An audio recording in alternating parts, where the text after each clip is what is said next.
We're here to discuss the high school girls basketball scene in Galveston County today. First off, Josh has been taking care of a weekly power poll, and I would love to hear him explain this week's poll and kind of how he came up with it. Well, and I put on this week's poll, it may be a little bit of what have you done for me lately, but after almost a month with Friendswood at the #1 spot, made a change and decided to go with Clear Springs at #1. This was based, a lot of it, due to the fact that they beat Creek at Creek last night, 35-33.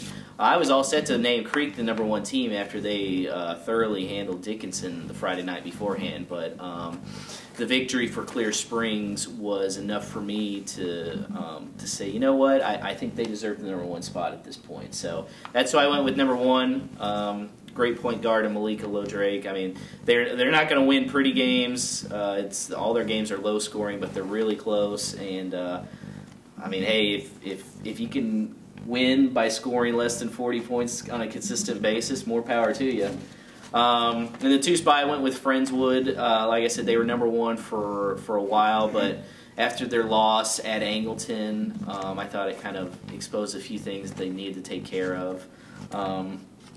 Defensively, I think they're really good. I'm just not. I want to see some more jump shots from them. Annalisa Hall, incredible player. I'd like to see more of a consistent jump shot from her. But I think now they kind of saw after that Angleton game, okay, this is what we need to work on. So I wouldn't be surprised to see them within the next week move back up to the #1 spot in the poll.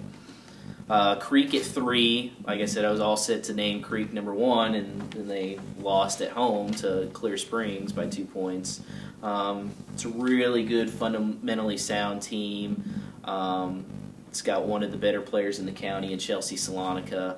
But you can't lose at home to a team with no seniors on it. That really, I don't know what's happened. It seems like I put on the power poll that the Creek thrives on their defense. They're able to really attack and cause a lot of pressure, but when another team tries to bully them the same way they bully other teams, then they kind of have problems. So I'd like to see them correct that here in the coming weeks. In the 4 spot, went with Dickinson after their big win over Brazoswood. As ugly as their win or their loss to Creek last Friday night was, beating Brazoswood at home, who was tied with Creek for first place in 24-5A, was really good. Of course, with the way Dickinson's been going this year, they win a must-win game, and they still remain 3 games back in the playoffs because Clear Springs won. In the 5 spot, Lamarck. Lamarck's one of those teams. They have a lot of talented players. They're young.